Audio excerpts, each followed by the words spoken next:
Harry Potter and the Sorcerer's Stone, Chapter 9. This is one of my favorite chapters in this book, the Midnight Duel. Harry had never believed he would meet a boy he hated more than Dudley, but that was before he met Draco Malfoy. Still, first-year Gryffindors had only had potions with the Slytherins, so they didn't have to put up with Malfoy much. Or, at least, they didn't until they spotted a notice pinned up on the Gryffindor common room that made them all groan. Flying lessons would be starting on Thursday, and Gryffindor and Slytherin would be learning together. Typical, said Harry darkly. Just what I always wanted. To make a fool of myself on a broomstick in front of Malfoy. He had been looking forward to learning to fly more than anything else.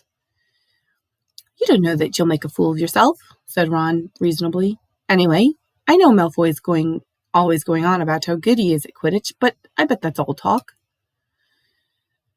Malfoy certainly did talk about flying a lot.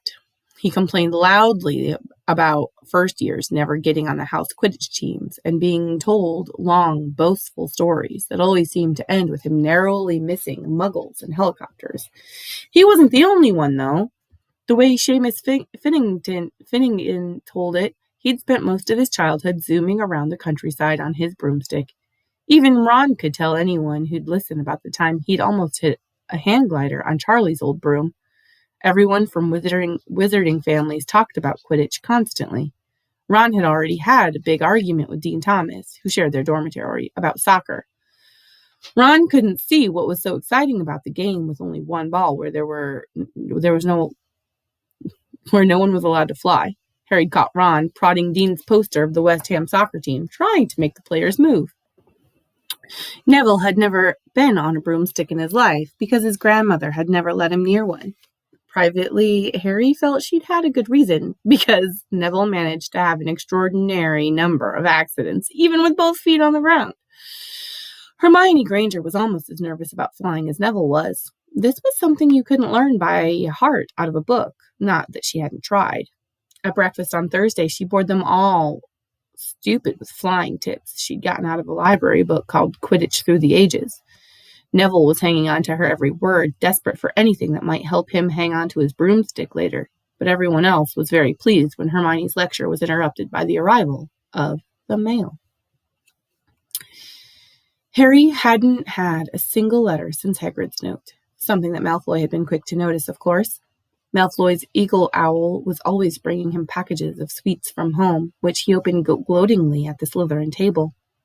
A barn owl brought Neville a small package from his grandmother. He opened it excitedly and showed them a glass ball the size of a large marble, which seemed to be full of white smokes.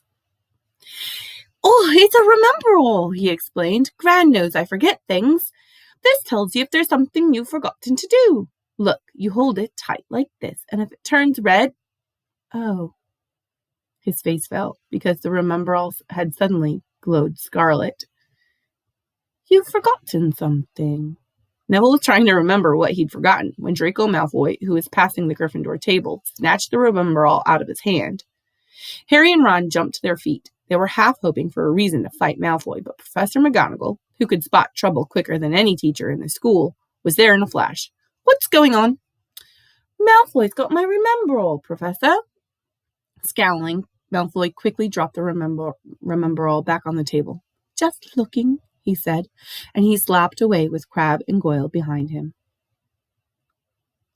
At 3:30 that afternoon, Harry, Ron, and the other Gryffindors hurried down the front steps onto the grounds for their first flying lesson.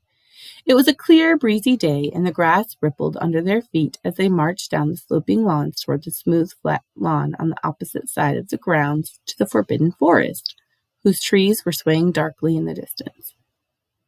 The Slytherins were already there, and so were 20 broomsticks lying in neat lines on the ground. Harry had heard Fred and George Weasley complain about the school brooms, saying that some of them started to vibrate if you flew too high or always flew slightly to the left. Their teacher, Madame Hooch, arrived. She had short gray hair and yellow eyes like a hawk. Well, what are you waiting for? She barked. Everyone stand by a broomstick. Come on, hurry up. Harry glanced down at his broom. It was old, and some of the twigs stuck out at odd angles. Stick out your right hand over the broom said Madam Hooch at the front. And say, up! Up! Everyone shouted. Harry's broom jumped into his hand at once, but it was one of the few that did. Hermione Granger's had simply rolled over on the ground, and Neville's hadn't moved at all. Perhaps brooms, like horses, could tell when you were afraid, thought Harry. There was a quaver in Neville's voice that said only too clearly that he wanted to keep his feet on the ground. Madam Hooch then showed them all how to mount their brooms without sliding off the end, and walked up and down the rows correcting their grips. Harry and Ron were delighted when she told Malfoy he'd been doing it wrong for years. Now, when I blow my whistle, you kick off from the ground hard, said Madam Hooch.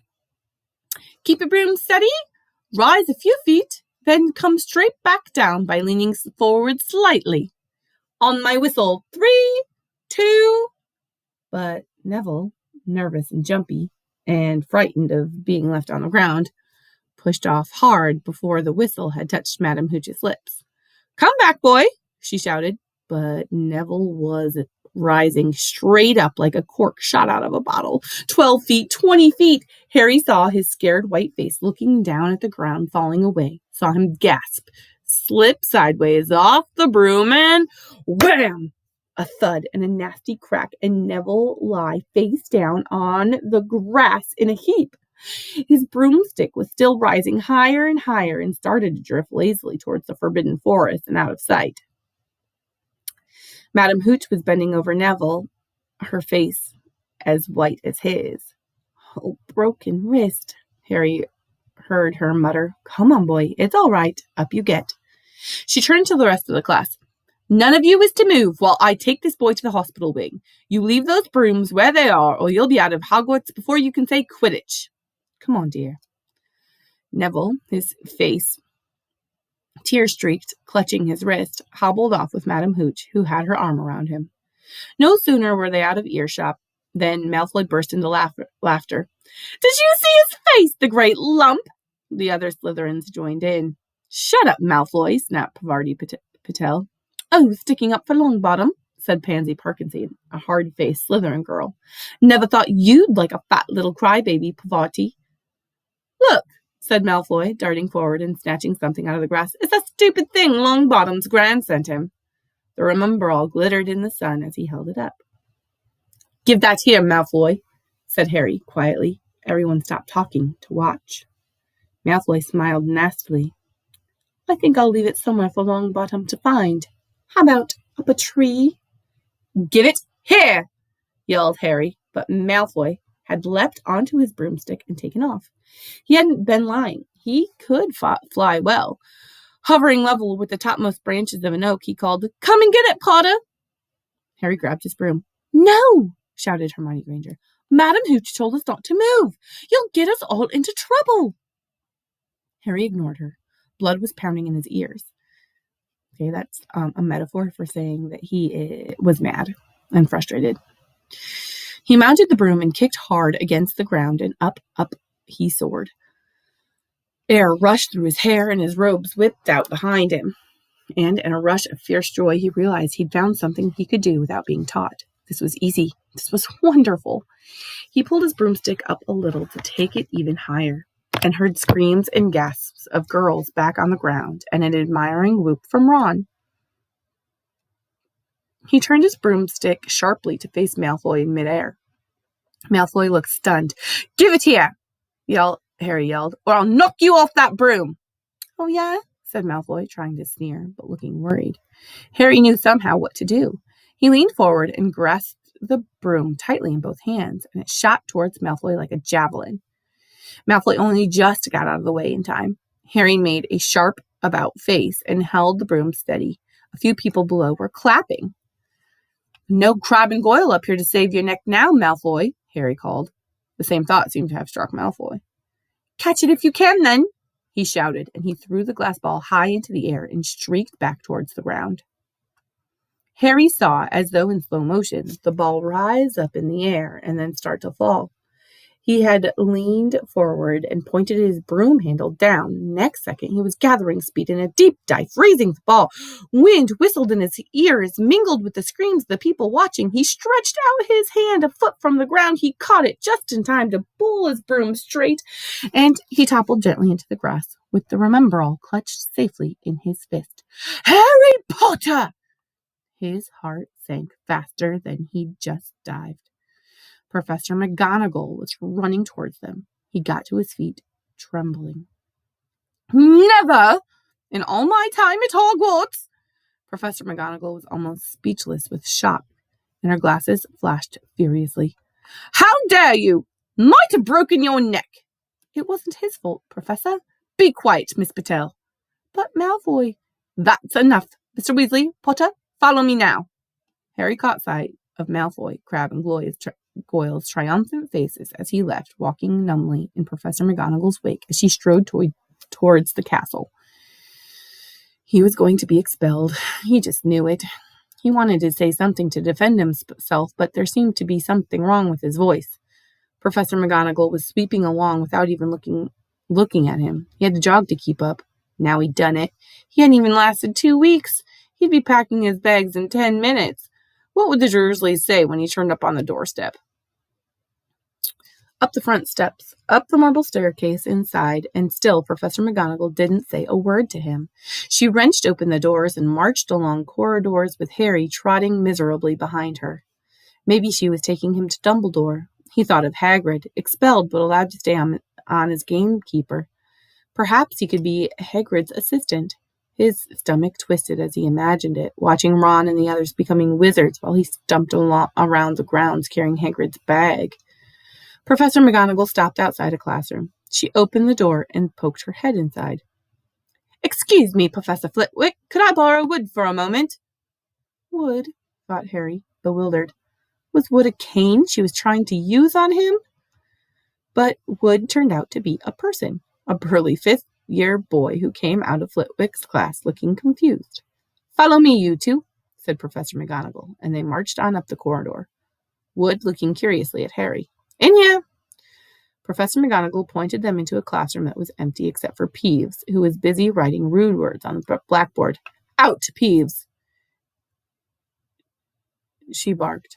Peeves threw the chalk into a bin, which clanged loudly, and he whooped out, cursing.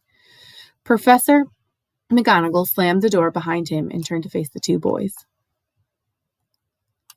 Potter, this is Oliver Wood. Wood, I found you a seeker. Wood's expression changed from puzzlement to delight. Are you serious, Professor? Absolutely, said Professor McGonagall, crispy. The boy's a natural. I've never seen anything like it.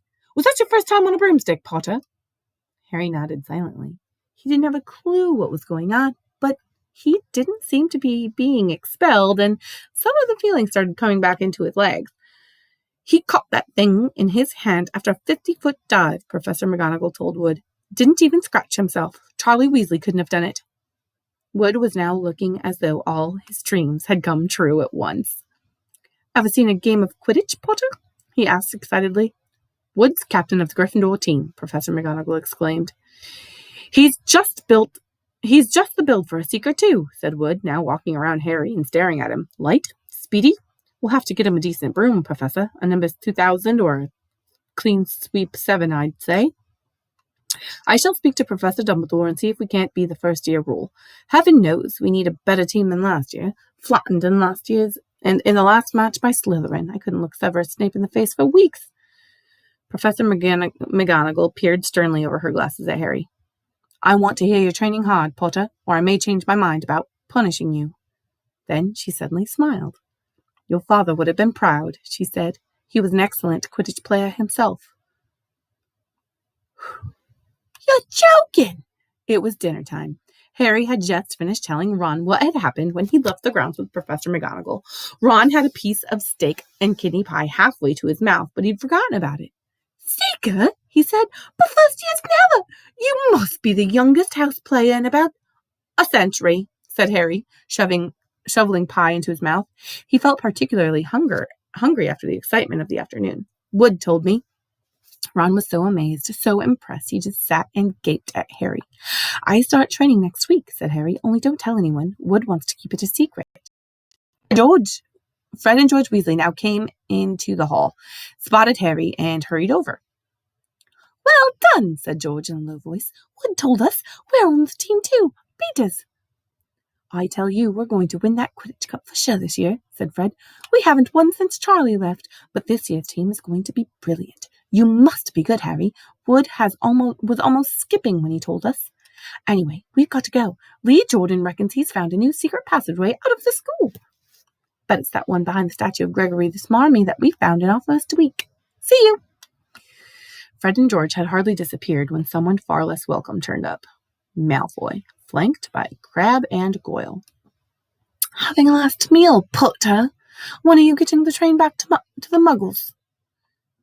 "You're a lot braver now that you're back on ground and you've got your little friends with you," said Harry, coolly. There was, of course, nothing at all little about Crabbe and Goyle, but as the high table was full of teachers, neither of them could do much more than crack their knuckles and scowl. "I'd take you on any time on my own," said Malfoy. "Tonight, if you want. Wizard's duel. Wands only. No contact." "What's the matter?" "Never heard of a wizard's duel before, I suppose." "Of course he has," said Ron, wheeling around. "I'm his second. Who's yours?" Malfoy looked at Crabbe and Goyle, sizing them up. "Crabbe," he said. "Midnight, all right. We'll meet you in the trophy room. That's always unlocked." When Malfoy had gone, Ron and Harry looked at each other. "What's a wizard's duel?" said Harry. "And what do you mean you're my second?"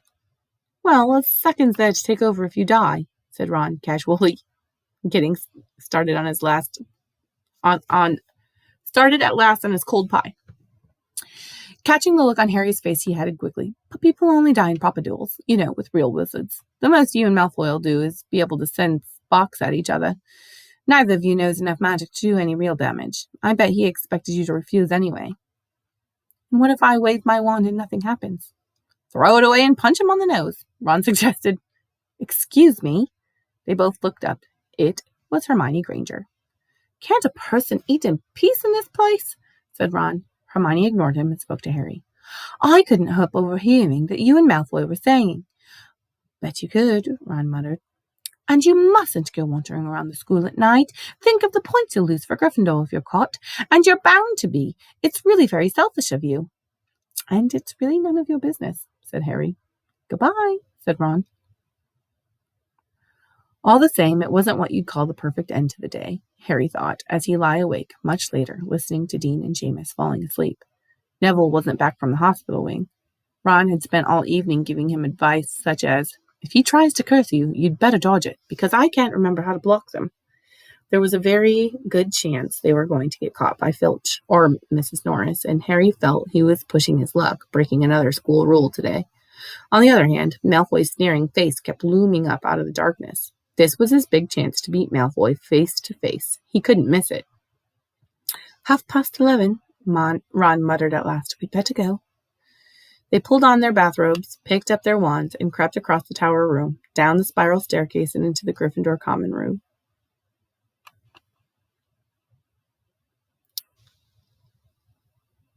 A few embers were still glowing in the fireplace, turning all the armchairs into hunched black shadows. They had almost reached the portrait hole when a voice spoke from the chair nearest them. "I can't believe you're going to do this, Harry." A lamp flickered on. It was Hermione Granger, wearing a pink bathrobe and a frown. "You!" said Ron furiously. "Go back to bed." "I almost told your brother," Hermione snapped. "Percy, he's a prefect.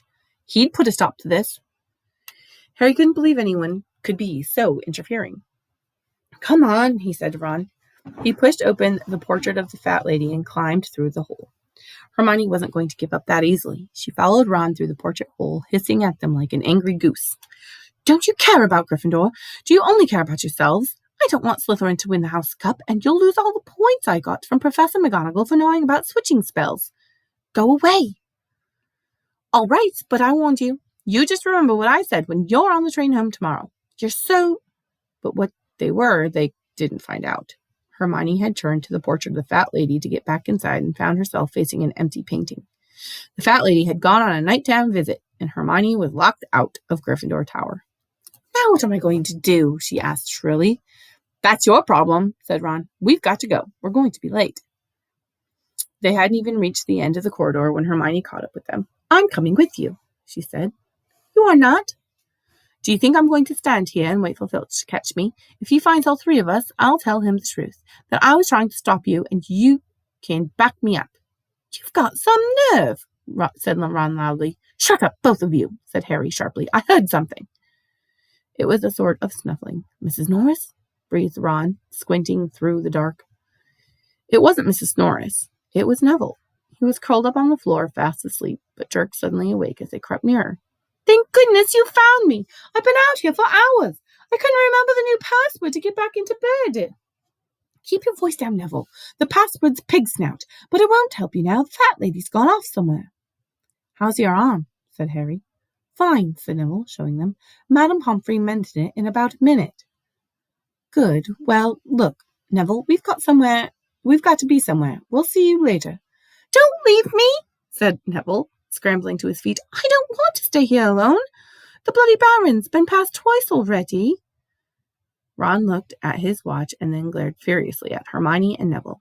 "If either of you get us caught, I'll never rest until I learn that curse of the bogies Quirrell told us about and use it on you." Hermione opened her mouth, perhaps to tell Ron exactly how to use the curse of the bogies, but Harry hissed at her to be quiet and beckoned them all forward. They flitted along the corridor, striped with bars of moonlight from the high windows. At every turn, Harry expected to run into Filch or Mrs. Norris, but they were lucky. They sped up a staircase to the third floor and tiptoed toward the trophy room. Malfoy and Crabbe weren't there yet. The crystal trophy cases glimmered where the moonlight caught them. Cups, shields, plates, and statues winked silver and gold in the darkness. They edged along the walls, keeping their eyes on the doors at either end of the room. Harry took out his wand in case Malfoy leapt in and started at once. The minutes crept by. "He's late. Maybe he's chickened out," Ron whispered. Then a noise in the next room made them jump. Harry had only just raised his wand when they heard someone speak, and it wasn't Malfoy. "Sniff around, my sweet. They might be looking in a corner." It was Filch, speaking to Mrs. Norris. Horror-struck, Harry waved madly at the others to follow him as quickly as possible. They scurried silently toward the door, away from Filch's voice. Neville's robes had barely whipped around the corner when they heard Filch enter the trophy room. "They're in here somewhere," they heard him mutter. "Probably hiding."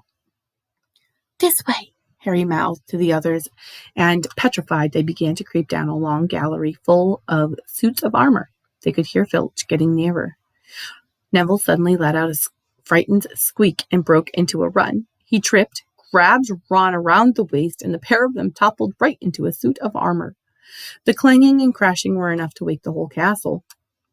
"Run!" yelled Harry, and the four of them sprinted down the gallery, not looking back to see whether Filch was following. They swung around the doorpost and galloped down the corridor, then another. Harry was in the lead without any idea where they were going. They ripped through a tapestry and found themselves in a hidden passageway, hurtled along it, and came out near their charms classroom, which they knew was miles from the trophy room. "I think we've lost him," said Harry panted, leaning against the cold wall and wiping his forehead. Neville was bent double, wheezing and sputtering. "I told you," Hermione gasped, clutching the stitch in her chest. "I told you." We've got to get back to Gryffindor Tower," said Ron, "quickly as possible." "Malfoy tricked you," Hermione said to Harry. "You realize that, don't you? He was never going to meet you. Filch knew someone was going to be in that trophy room. Malfoy must have tipped him off." Harry thought she was probably right, but he wasn't going to tell her that. "Let's go." It wasn't going to be that simple. They hadn't gone more than a dozen paces when a doorknob rattled and something came shooting out of a classroom in front of them. It was Peeves. He caught sight of them and gave a squeal of delight. "Shut up, Peeves, please, you'll get us thrown out." Peeves cackled. "Wandering around at midnight, it go first is. Tut, tut, tut, naughty, naughty, you'll get caughty." "Not if you don't give us away, please, Peeves." "Should I tell Filch I should?" said Peeves in a saintly voice, but his eyes glittered wickedly. "It's for your own good, you know." "Get out of the way," snapped Ron, taking a swipe at Peeves. This was a big mistake. Students out of bed! Peeves bellowed. Students out of bed! Down the Tom's corridor! Ducking under Peeves, they ran for their lives right to the end of the corridor where they slammed into a door, and it was locked. This is it, Ron moaned as they pushed helplessly at the door. We're done for! This is the end! They could hear footsteps, Filch running as fast as he could towards Peeves' shouts. Oh, move over! Hermione snarled. She grabbed Harry's wand, tapped the lock, and whispered, Aloha Mora. The lock clicked and the door swung open. They piled through it, shut it quickly, and pressed their ears against it, listening. Which way did they go, Peeves? Filch was saying. Quick, tell me. Say please. Don't mess with me, Peeves. Where did they go? Shan't say nothing if you don't say please, said Peeves in his annoying sing-song voice. All right, please. Nothing. Ha ha! I told you I wouldn't say nothing if you didn't say please. Ha ha ha! And they heard the sounds of Peeves whooshing away and Filch cursing in rage. He thinks the door's locked, Harry whispered. I think we'll be okay. Get off, Neville. For Neville had been tugging on the sleeve of Harry's bathrobe for the last minute. What? Harry turned around and saw, quite clearly, what? For a moment, he was sure he'd walked into a nightmare. This was too much. On top of everything that had happened so far, they weren't in a room, as he had supposed. They were in a corridor, the forbidden corridor on the 3rd floor. And now they knew why it was forbidden. They were looking straight into the eyes of a monstrous dog, a dog that filled the whole space between ceiling and floor. It had 3 heads, 3 pairs of rolling, mad eyes, 3 noses, twitching and quivering in their direction, 3 drooling mouths, saliva hanging in slippery ropes from the yellowish fangs. It was standing quite still, all 6 eyes staring at them, and Harry knew that the only reason they weren't already dead was that their sudden appearance had taken it by surprise. But it was quickly getting over that. There was no mistaking what those thunderous growls meant. Harry groped for the doorknob. Between Filch and death, he'd take Filch. They fell backward. Harry slammed the door shut and they ran. They almost flew back down the corridor. Filch must have hurried off to look for them somewhere else because they didn't see him anywhere, but they hardly cared. All they wanted to do was put as much space between them and that monster. They didn't stop running until they reached the portrait of the fat lady on the 7th floor. Where have you all been? She asked, looking at their bathrobes hanging off their shoulders and their flushed, sweaty faces. Never mind that. Pig snout! Pig snout! Panted Harry, and the portrait swung forward. They scrambled into the common room and collapsed, trembling, into armchairs. It was a while before any of them said anything. Neville indeed looked as if he would never speak again. What do you think they're doing, keeping a thing like that locked up in a school? Said Ron finally. If any dog needs exercise, it's that one. Hermione had got both her breath and her bad temper back. You don't use your eyes, any of you, do you? She snapped. Didn't you see it was standing on? The floor? Harry suggested. I wasn't looking at its feet. I was too busy with its heads. No, not the floor. It was standing on a trap door. It's obviously guarding something. She stood up, glaring at them. I hope you're pleased with yourselves. We could have all been killed or worse, expelled. Now, if you don't mind, I'm going to bed. Ron stared after her, his mouth open. No, we don't mind, he said. You'd think we dragged her along, wouldn't you? But Hermione had given Harry something else to think about as he climbed back into bed. The dog was guarding something. What had Hagrid said? Gringotts was the safest place in the world for something. What had for something you wanted to hide, except perhaps Hogwarts? It looked as though Harry had found out where the grubby little package from Vault 713 was.